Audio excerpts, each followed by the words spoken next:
Big boss के दो rules हैं, हम सभी ने जो दो रूल्स पढ़े हैं ना, कि boss is always right, if you feel the first rule is wrong then go to first rule again. Season 15 में तो उमर रियाज को ही धक्का मार के पुल में गिरा दिया गया था, और उसके बाद भी बंदा बहुत हफ्तों तक बाइज्जत घर में था, उसको बाकायदा हर वीकेंड के वार पे उसकी तारीफ की जाती थी, तो बाइज्जत वो घर में था।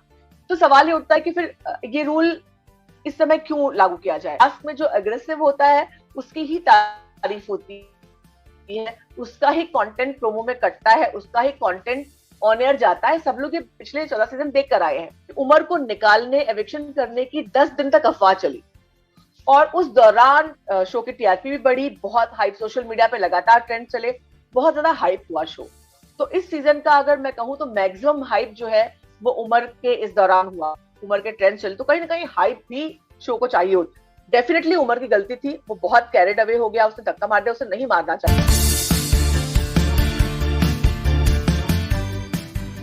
उमर रियाज के एविक्शन को आप कैसे देखती हैं? बिकॉज काफी ट्रेंड भी हो रहा है, it is trending right now.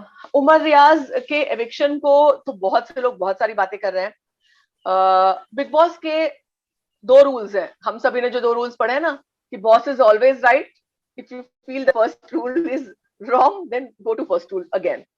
तो एक ही रूल होता है, उसमें कभी भी रातों रात इस कॉन्स्टिट्यूशन में अमेंडमेंट होता है जो बिग बॉस को भी नहीं पता होता है। तो कोई भी कानून किसी भी वक्त बदला जा सकता है। फॉर इंस्टेंस कि अभी हिंसा, सबसे बड़ा कानून बिग बॉस का यह है कि जो हिंसा करता है उसे घर में नहीं रखा जाता, उसे निकाल दिया जाता है। मगर पिछले 3-4 सीजन से यहाँ पर जो टिपिकल हिंसा के नॉर्म के अंदर आती हैं चीजें, वो की जा रही है, मगर वो जस्टिफिकेशंस के साथ।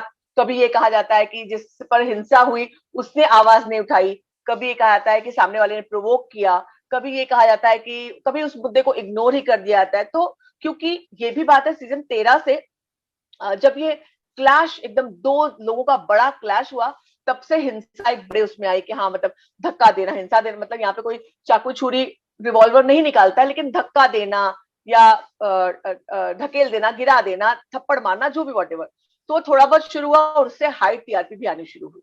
तो कहीं ना कहीं बिग बॉस ने वो कभी जो करे बंदा उसको सारे सीजन के लिए नॉमिनेट कर दिया बतौर सजा, ये सब किया। 14 में भी ऐसा बहुत बार हुआ, सीजन 15 में भी, ओटीटी में भी ऐसा हुआ कि धक्का मारा गया। सीजन 15 में तो उमर रियाज को ही धक्का मार के पुल में गिरा दिया गया था, और पुल में उनको खुद को धक्का देके पुल में गिरा दिया गया था, और उसके बाद भी बंदा बहुत हफ्तों तक बाइज्जत घर में था, उसको बाकायदा हर वीकेंड के वार पे उसकी तारीफ की जाती थी, तो बाइज्जत वो घर में था। तो सवाल ये उठता है कि फिर ये रूल इस समय क्यों लागू किया जाए। उमर के वक्त ये कहा गया था कि उमर ने मांग नहीं की, उसने कहा नहीं कि मुझे धक्का मारा गया, उसने सवाल नहीं उठाया। इसके पहले भी करण ने भी प्रतीक को धक्का मारा था, तब भी ये कहा गया कि प्रतीक ने कुछ कहा नहीं। तो इस बार भी प्रतीक ने कुछ शिकायत नहीं की थी उमर के खिलाफ कि उमर ने मुझे धक्का मारा, क्योंकि सब लोग जो टास्क होते हैं वो ऐसे meant to be like that, वो इतना ऐसा होता है कि उसमें अगर कंटेंट जो ये लोग मांगते हैं, ये लोग कुछ ना करें तो ये कहेंगे आप कंटेंट नहीं दे रहे हो, और कंटेंट देने का मतलब ही झगड़ा होता है इन अ वे।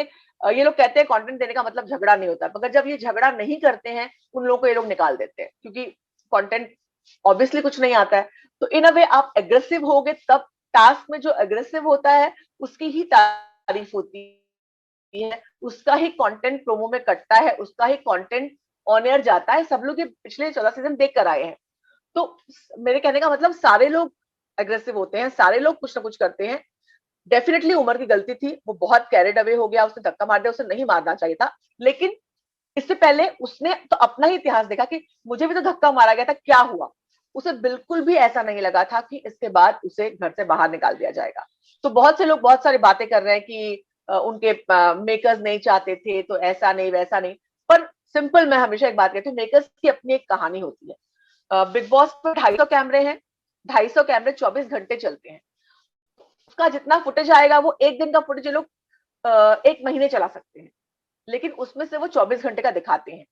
तो उनकी कहानी तय होती है, ये कि मुझे अगले हफ्ते मुझे दिखाना है कि तेजा और उमर का झगड़ा हो रहा है, तो बाकी तेजा और उमर कितने भी प्यार से रहे वो नहीं दिखाएंगे।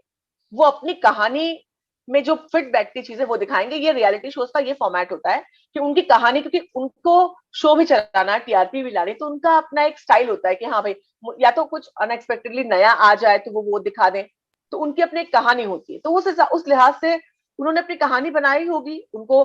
दूसरी बात ये भी है कि उमर को निकालने, एविक्शन करने की 10 दिन तक अफवाह चली, और उस दौरान शो की टीआरपी भी बढ़ी, बहुत हाइप, सोशल मीडिया पे लगातार ट्रेंड चले, बहुत ज्यादा हाइप हुआ शो। तो इस सीजन का अगर मैं कहूँ तो मैक्सिमम हाइप जो है वो उमर के इस दौरान हुआ, उमर के ट्रेंड चले, तो कहीं ना कहीं हाइप भी शो को चाहिए होती है।